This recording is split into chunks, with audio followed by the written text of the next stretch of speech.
Pushkin.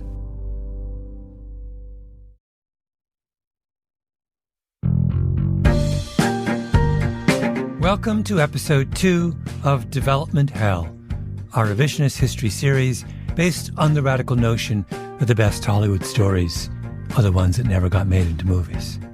Last time, we kicked off the series with the story of how my book Blink failed to make it on the big screen. If you haven't heard that one yet, you really, really should, because it explains why failed stories have such meaning for me. Anyway, this episode is a wildly convoluted tale full of big plot twists and huge moral questions. A story so much about right now that it's going to get a little uncomfortable. Allow me to introduce guest number 1, Angus Fletcher. He's a screenwriter. I'm not a screenwriter and have never really wanted to be a screenwriter, have no aptitude in screenwriting. Don't listen to Angus. Angus is, in fact, a screenwriter, as you'll hear. He's also an author, researcher, and professor of story science at Ohio State, and a longtime friend of revisionist history. Some of you will remember him as the person who provided the intellectual scaffolding for our memorable revision of The Little Mermaid. Remember this? Oh, so you think we should fix Ursula? Well, I think we should just stop her from doing whatever she's doing. We should have a conversation with her about maybe why this isn't helpful. Do you, Prince Eric, take Ursula to have and to hold in sickness and in health for as long as you both shall live? Eric looks deep into Ursula's eyes, hypnotized. I do. If you haven't heard that Little Mermaid series, listen to it. Anyway, back to today's story. I'm just fascinated by this problem that Hollywood has, that it keeps telling the same story over and over and over again. And so, back when I was actually a Shakespeare professor up at Stanford, I placed this phone call to Pixar, and I was basically like, how is it you guys are able to make stuff that's like better? This is when they're making movies like Up, which had just these totally berserk narrative structures. And so anyway, they let me inside. I learned all this stuff. I thought it was totally fascinating. I realized that they were making stories in a totally different way than Hollywood was. So I went down to Hollywood to advise Hollywood. And that led to me basically trying to convince Hollywood by writing a series of screenplays the Pixar way, because I thought that they would then allow me to consult on movies. Instead, no, they just hired me to write screenplays. And that's how I got an agent. And then one day my agent called me up, and because he knew I'm just obsessed with the original Total Recall, which had destroyed my mind when I was young. And he was like, how would you like to work with the writer of Total Recall, Gary Goldman? And so that's how we got together. Gary, you wrote Total Recall? Meet guest number 2, Gary Goldman. He's also a screenwriter, but unlike Angus, has no trouble admitting it. Yes, I was the last writer on Total Recall, on the first Total Recall. Total Recall, amazing movie. Arnold Schwarzenegger, Sharon Stone.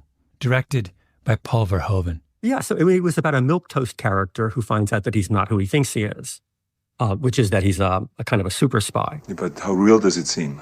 As real as any memory in your head.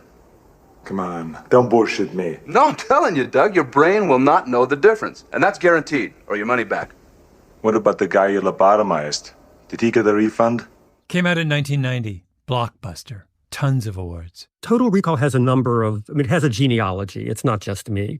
It has a short story. The source material is from Philip K. Dick. Mm-hmm. And then there was a fantastic original screenplay by Dan O'Bannon and Ron Shusett that everybody loved from the beginning. And this launched the project.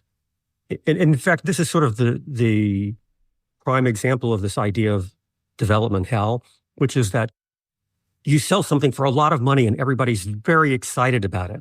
And they tell you it's going to be a movie right away. And then it goes into a process of development where everybody has a hand in revising it and reconceptualizing it and making it in their image. And in the middle, depending on your involvement, you can be in development hell along with the project, or you can be a bystander pushed to the outside watching it go through the process of development hell with lots of other people, not including yourself.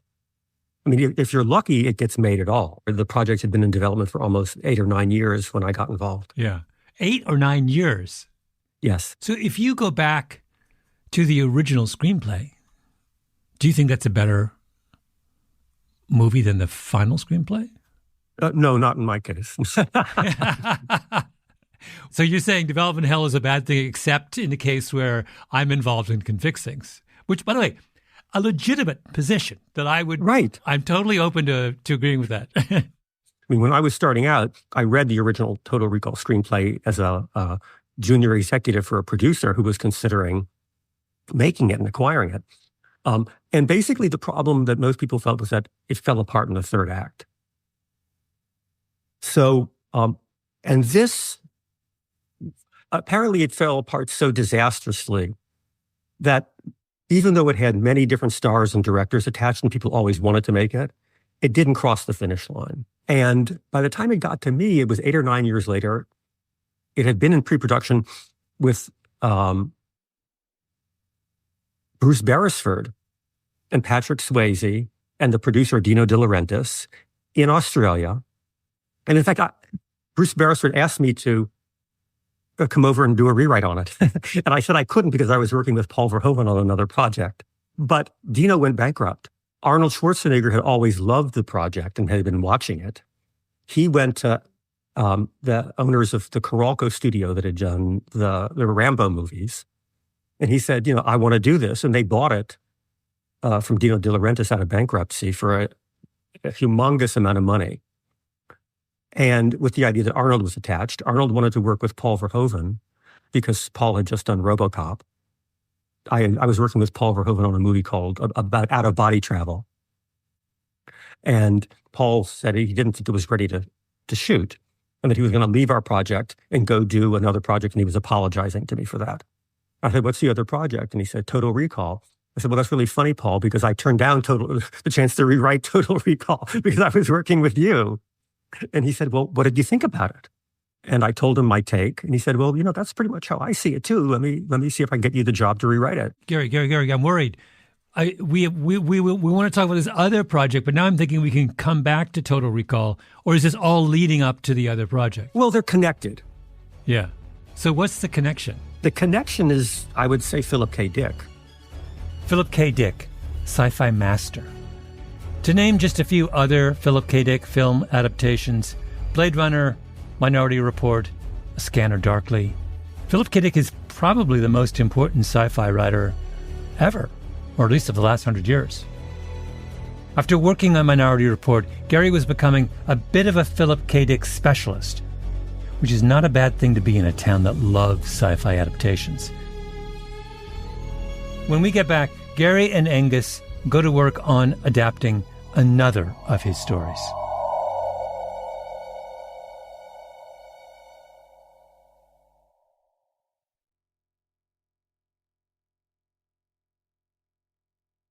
We're back with Angus Fletcher and Gary Goldman, who've just been set up to work together on an adaptation of a Philip K. Dick story.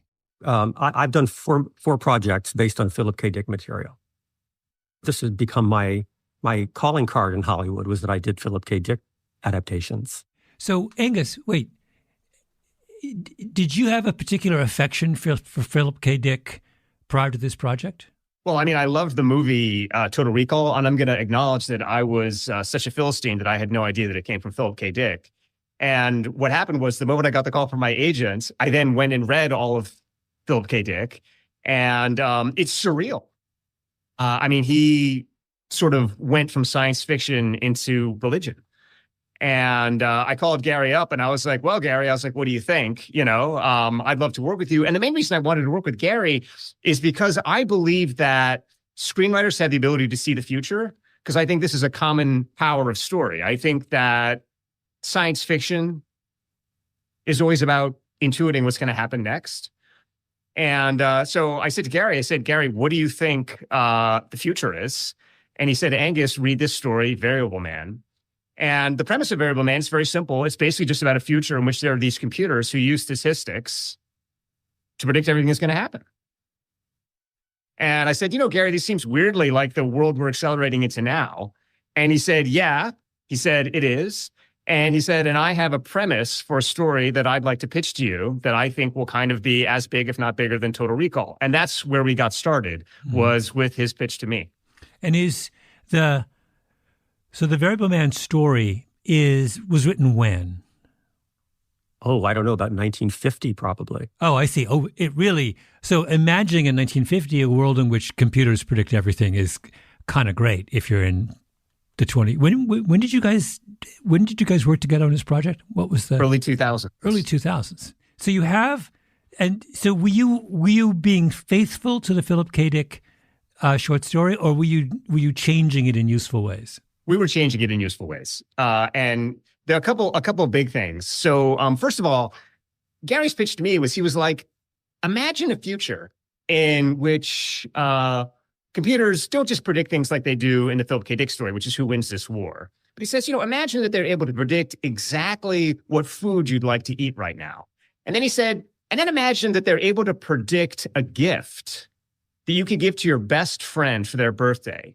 And that gift is so good that your friend not only loves it, but it seems perfectly like it came from you. And then he said, imagine the computers can pick your soulmate. Imagine the computers can pick the person that you love so totally and so absolutely that you know that this computer knows you better than yourself. And I said, all right. And then he said, and now imagine after you've given yourself up totally to these computers, you wake up one morning and they say to you, in 24 hours, the world is going to end because humanity is going to destroy itself. And I've crunched all the variables and there's no opportunity for you to do anything. That's the starting point for the story. Oh, my God. So wait, how far have we traveled? We've traveled quite significantly from Philip K. Dick at this point. He was just imagining a world where there were these computers that were predicting the outcome of a war, and the computers run across a problem. That's basically the plot, right? The title, Variable Man. Because the other thing that Philip K. Dick did, which he intuited, I think, at a moment of genius, was what would happen if you put a person who the computers had no information on into the middle of the statistical world. So these are all these computers that are able to see the future because they have all the data, but there's one person who they have no data on. Yeah. And so the starting point for the screenplay that Gary and I did was humanity goes, oh my goodness, we're going to die tomorrow. Our only option is to bring in someone who the computer has no data on, the variable man, the person who is unpredictable, unknown. And so just like in the original Philip K. Dick story, we reach back into time, back into history before the computers and pluck this person into the present. And that's basically the beginning of the screenplay, is when the variable man arrives in this world where everything has been planned, everything has been predetermined, the computers know everything, we're all going to die. Yeah. Now, the, wait, there's so many wonderful, Gary, tell me a little bit about your thought process in moving from the original Philip K. Dick notion to the one that Angus just described. Tell me about the leaps that you made there and why you made them. All right. So I suppose I was very interested in AI. Everyone's thinking about it now, but it wasn't brand new. And I saw this idea that of the computer that can predict everything, and that you have to give up control to the computer because it's working so fast. And I wanted to sort of imagine this sort of trajectory of going from where we are now to the point where the computer is in total control. Mm-hmm. And I was really, and I remain concerned about this question of decision making. And how do we make decisions? And if the computer can make better decisions than we do, then what is the role of free will? And if you spend a whole life just simply doing what the computer tells you to do, what is identity? So I wanted to put this hero who comes from the past and who still is accustomed to having free will, and his power is to have free will, and to put him in the situation where whenever he listens to the computer, everything goes right, and whenever he trusts his own judgment, it's wrong. Oh, wait. So the AI is smart enough to realize that the only way to save the world is to bring someone in from outside AI. Yeah. Oh, the AI has a little bit of self-knowledge and humility in your world. Oh, yeah, that was one of our best things. We created this wonderful AI, a wonderful character called, we named him Plato. And he's sort of somewhere between a butler and God. Yeah. This is getting better and better. I was going to chime in there and just say that basically in this society, there are a few people that have tuned out and they're like, I'm not going to listen to this computer. What does this computer know? And their lives are horrible and all their decisions are bad. And they decide to choose their own soulmates and they have horrible marriages. And then everyone who listens to exactly what the computer says has this Instagram life where they are actually so happy and their kids are so perfect and everything is so amazing. And so, Cole comes into this world, our hero comes into this world, and he, of course, finds it appalling, and as appalling as we would find it. And he's determined to ignore Plato. He's determined to ignore the AI that has brought him into the future to save humanity from itself. So this is another kind of unfolding paradox, is humanity doesn't want to save itself if it means listening to the computers on how to save itself. Wait, I have so many questions. First of all, tell me a little bit about, our variable man is called, as in the Philip K. Dick story, your variable man is called Cole. Tell me about your Cole, and where does he come from? What's his personality like? Why is he so capable of standing up to AI, even if AI has all these demonstrable advantages? So basically, he's just a classic action hero. The idea is he embodies kind of our cowboy American trust in our guts. And so the opening sequence, he's sent in to stop this hacker who's been creating chaos across the world, who's been sort of, getting into all these top secret facilities and creating chaos. We think he's going to launch World War III, whatever. And so Cole goes in and he's being sort of instructed what to do. And we already had these computers at this time that are sort of running the percentages and telling him, do this, do this, do this, do this other thing. And he's listening to the computers. He's breaking in. He finally gets to the heart of the lair where this hacker is, and he kicks down the door and he points his gun, and then the hacker turns around and it's a child. Oh. And Cole realizes, oh my goodness, this is the hacker. This is the person who's been creating all this chaos. And he gets this word on his earpiece, kill the hacker. And he says, I can't kill the hacker. This is a child. And there's this long pause. And they say, look, we've run all the numbers. If you don't kill the kid, this is going to happen again. Yeah. Pull the trigger. And he stands there in the moment. Can I pull the trigger? Can I pull the trigger? And then he doesn't do it. He doesn't pull the trigger. He drops the gun. He grabs the kid. And what essentially happens is he dies, saving the kid's life. There's a fireball that blows him up, but the kid goes on and the kid lives. And because that fireball incinerates him, he can be brought into the future without changing time, because he was essentially eliminated from the timeline. So if you reach into the exact moment just before he dies and pull him into the future, time isn't changed. And so he's the perfect person to bring back, because he has demonstrated the ability to say no to the computers, and also because taking him doesn't change time. Oh, I see. So in when we meet Cole, he's part of the present. He's not. He's just a guy who's standing up to the tyranny of AI. He's an action hero whose AI has been corrupted by this hacker. He's brought in to solve the problem. He fails as an incident. How much time passes between that initial encounter with the hacker and then when our story's taking place?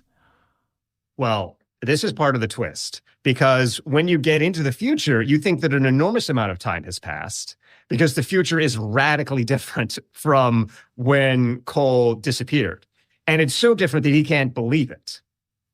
But we start to learn that actually a very small amount of time, much more less time than you might suspect, has passed between when he died and when he was brought back, because these computers, as Gary was saying, have accelerated human decision-making to the point that our society has started to run on this utopia cycle. And everything is just going much faster and much better than anyone could have imagined in our time. And it's because of this great genius who was the kid.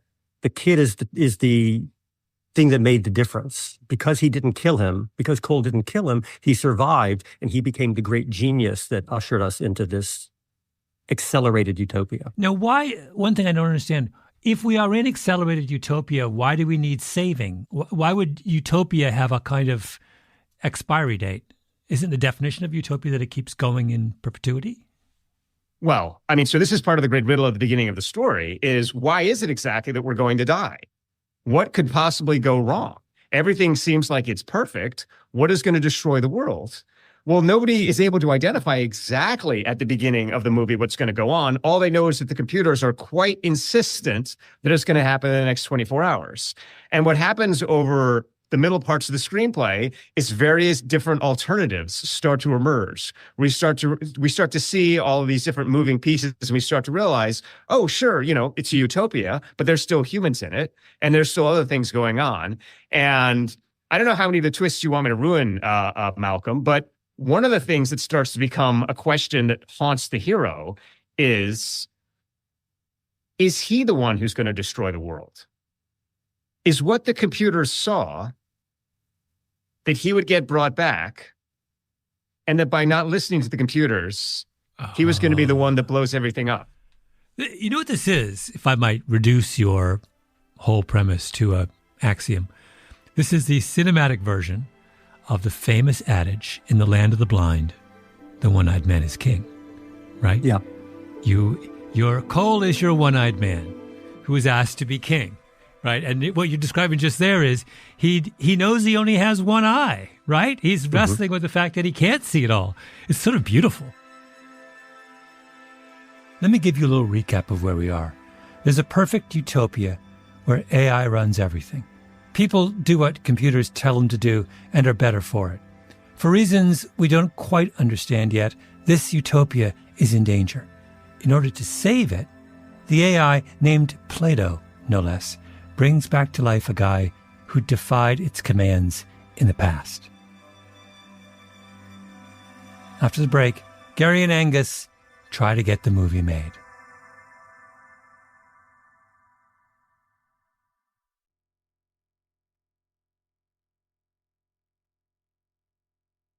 Wait, so tell me more about your Cole. So does he? Who would you imagine playing your Cole? So we had quite a lot of interest. We had interest from Bradley Cooper's people. We had interest from Mark Wahlberg's people. But the one thing that was always common was that people became increasingly disturbed about the paradox at the center of Cole's psyche. Because if you're going to play this part, you have to wrestle with all of these sort of profound questions. And one of the most profound questions is that what the computers are doing is they're saying, trust us. And the reason they get us to trust them is by being able to predict our most intimate choice. They're able to predict our heart. They're able to know our heart better than we know our heart. They're able to say, you're going to love this person. And when you meet this person, your entire life is going to be changed. And the computer does this to Cole when he gets into the future. Is he picks the perfect person for Cole, and they fall in love immediately. In fact, they fall in love so fast, they don't even know that they were set up by the computer. They only figure it out after the fact. So now Cole knows that the computer has told him, this is who you're going to love. This is your soulmate. And the computer has also told him the world is going to end. And so essentially the existential choice facing Cole is my heart wrong? And I don't love this woman, and the world is going to be fine? Or by following my heart and accepting that I love this woman, is everyone going to die? And that he has to listen to the computer when the computer gives him a mission. And the computer's mission for him is to kill someone, is to kill the person who's going to trigger the singularity. Same mission as was given him before he was incinerated. That's right, but on a much bigger and more advanced scale. Yeah. And the twist is that the person who he has to kill is, of course, the person that he saved when he was a child. And the further twist is that that person is the father of the girl he's been matched with, who he's fallen in love with. And that he's been set up to be with this girl because she's going to bring him home to daddy. And that's the only way to get through daddy's security. Oh, my God. So good. It's so good. Why? Let's go back. So you had interest from these actors in playing Cole, but why did they have, when you say they had trouble with that twist, it sounds to me like this is an extraordinary opportunity for a skilled actor. What do you mean they had trouble with it? Well, so I think that when you think about why Total Recall got made, Arnold Schwarzenegger has the capacity to be himself and also be meta Arnold at the same time. So he has the capacity to kind of laugh at himself at the same time he's being himself. This part requires that ability to be yourself and be outside yourself at the same time. And it forces you also to go against the kind of core fantasy of Hollywood, which is that love saves the world. If you listen to yourself, that saves the world. And so this caused a lot of cognitive dissonance in actors, and the same reason that Gary was talking about, that the sort of AI billionaire's daughter was caused cognitive dissonance. And so that was a real emotional sticking point for a lot of actors. And I think they were concerned about this story. Yeah, I think you're right, Angus. Ultimately, we didn't want to say, oh, yeah, trust your heart and it's all going to work out. That's a lot of Hollywood endings manufacture that ending. And the Hollywood answer is trust your heart. And society is producing a new answer, which is trust the AI. Can you think of a Hollywood movie previous to this where not the narrow question of don't trust your heart, but the kind of broader question of that love and the fulfillment of a real emotional need would have catastrophic consequences outside of it? Is this virgin territory is what I'm asking for a Hollywood film? One example springs to mind, Casablanca. For Humphrey Bogart and Ingrid Bergman to get together would harm the world. And so Rick makes the decision not to follow his heart. I think you're right, but you will, there's a crucial difference though, and that is, do we ever really believe that Rick is madly in love with Ingrid Bergman? Not in the sense, what you've described as a situation where the two parties are genuinely and have powerful reason to believe that they are genuinely in love. They are soulmates. Was Ingrid Bergman Humphrey Bogart's soulmate in Casablanca, or was like his heart is so kind of hardened and covered in scar tissue, we kind of accept him walking away because that's what he does. He walks away, right? But you're describing a very different dynamic. You're talking about two people who are soulmates having to walk away. Yeah, and I will say, Malcolm, by the way, that's a very iconoclastic reading that you've just delivered of Casablanca. But also, wait, what? but they do. You don't think Humphrey Bogart's heart is covered in scar tissue? I think the point is that even though it is, he realizes that the romantic thing to do is to leave. And so that's the ultimate tragedy of that movie, Malcolm, which you've just desecrated, is that he's a man who is reconnected with his heart and in doing so walked away from it, Anyway, I think that's the Hollywood schlock reading of it. But the point is, in that movie, he walks away. He does the heroic thing. And you're asking, is there a movie where someone has basically willingly destroyed the world for their own love? Has someone willingly made that choice, that one did happen in The English Patient. Oh, tell me. My memory of that film is not strong enough. Tell me how that happens in The English Patient. Well, in the end, the hero basically is a traitor to the Allies out of love for a woman. Okay. And usually Hollywood doesn't put the hero in that position. That's, in other words, they don't decide to, what they will either do is say, there's a greater good here. In a lot of English movies, even Brief Encounter, people say, I'm in love, but I'm going to do this. I'm going to stay with my wife and kids. Yeah.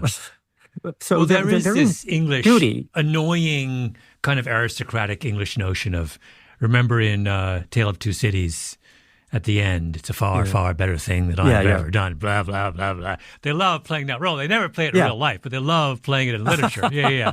They're like, are you kidding me? In real life? He's not doing that. But but wait, I'm not satisfied. So it doesn't, am I wrong? Why does it seem to me like you have described in this movie a much more complicated and interesting and sort of problematic narrative scenario that exists in, say, Casablanca. Bradley Cooper's not having a problem doing a remake of Casablanca. He's fine with that. But he clearly had a problem with this. So you describe to me in your words, I can see how they're analogous, but they're not. It's not perfect. Why is it not perfect? I don't think it's perfect at all. By the way, I do want to get on record as saying that you've also desecrated Charles Dickens, who's another totemic figure of English literature. No, I mean it's the reason that it's different is I mean, imagine if the character chose his heart and the Nazis won. Yeah, you choose. I mean, imagine the Sound of Music, right? In which he marries Julie Andrews, and the result of that is the Second World War is lost. Yeah. I mean, that's the kind of crisis you're setting up. And so, in order to establish free will, he has to reject Julie Andrews. He has to reject, his heart to save to save the world. Except, we haven't even told you the ending of the movie, so you don't even know what's going to happen, right? And when actors got to the end of the movie, the dissonance became so intense for them that, I think that they started to say, how can I in good conscience play this part? Because I myself don't even understand exactly the part that I'm playing. So you're in telling the story of why this movie doesn't get made. We're going to go through the list of culprits, but is culprit number one that the actors themselves couldn't handle it?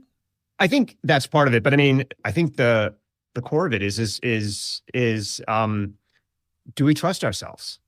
Yeah. And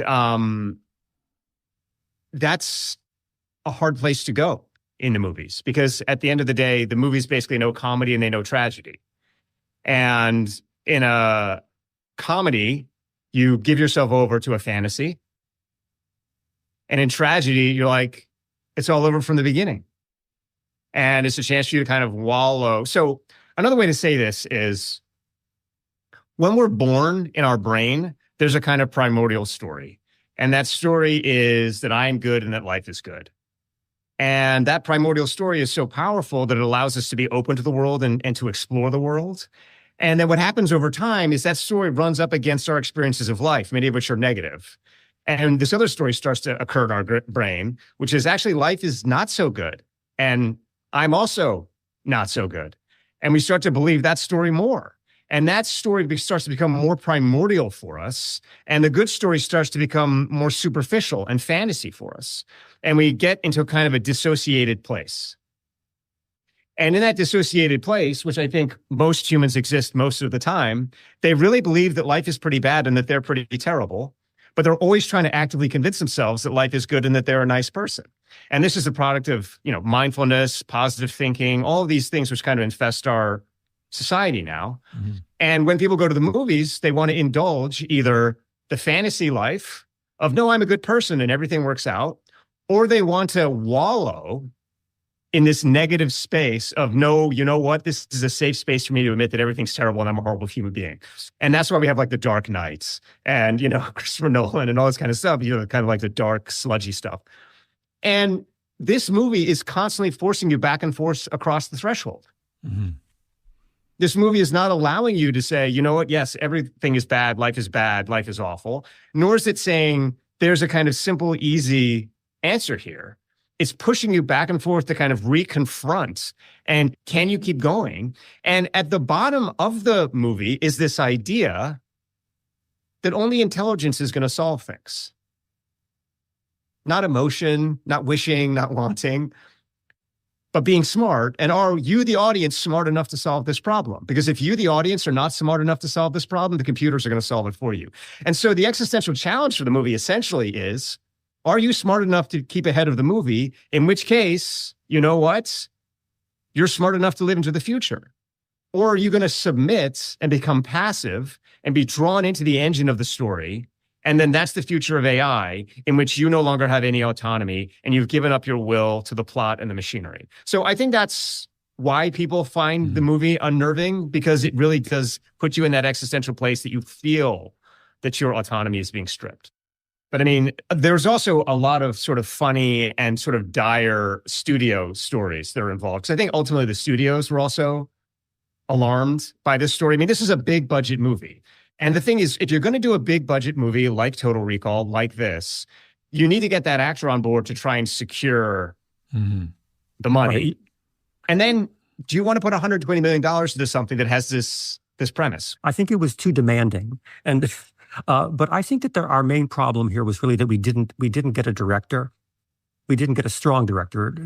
A project like this requires a director who with a very strong vision and who the people with the money trust. And I suppose I had the hubris to think that after doing these 3 Philip K. Dick movies, they would trust me. But actually, that wasn't enough. The movie's fate in the real world precisely parallels its narrative on the page, in other words. That actually happened. So one of the things that happened is after we went out to all of these actors, I then was on another screenplay project, which was going well. And it was produced by Bob Shea, who did Lord of the Rings, all these big kind of movies. And so I showed the script to Bob, and Bob was like, oh, the script is amazing. I love the script. We got to get the script produced. And so I said, okay, great. But it all culminated in Bob calling me up one day and saying, Angus, we've got financing for this movie. I'm almost entirely convinced we've got financing for this movie. I said, oh, okay. I said, what's going on? He said, well, there's this company in town. They have a computer that they feed all of the scripts into. And the algorithm tells them how much money the script is going to make. And we've already given the script to the executives there, and they love this, and they're going to give it to the algorithm. And I just know that this is going to work out.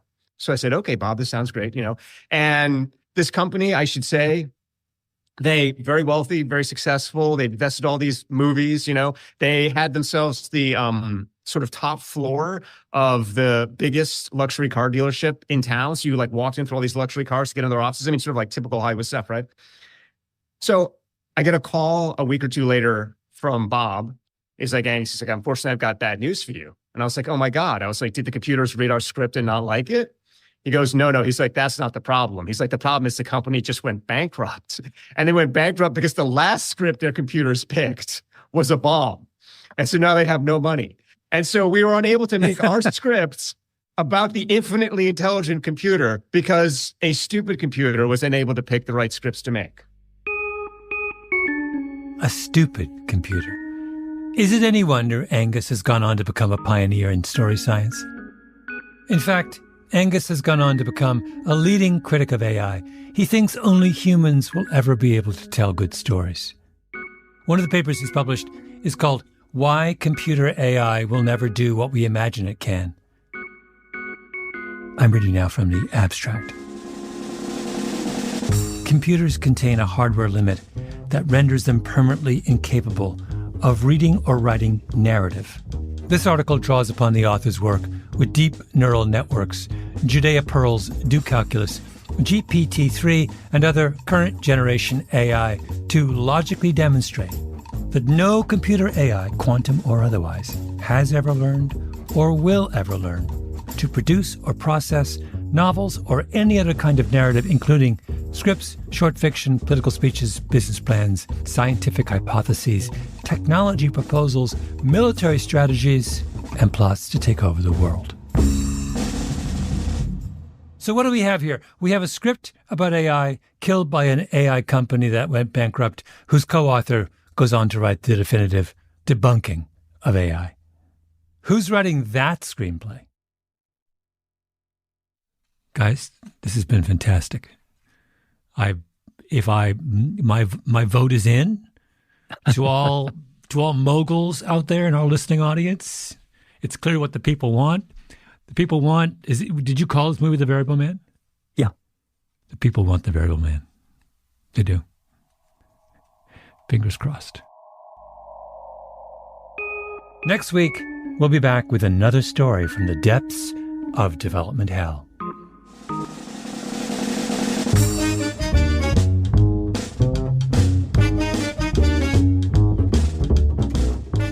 This episode was produced by Nina Bird Lawrence with Tali Emlins and Ben Nadaf Haffrey. Editing by Sarah Nix. Original scoring by Luis Guerra. Engineering by Echo Mountain. Our executive producer is Jacob Smith. I'm Malcolm Gladwell.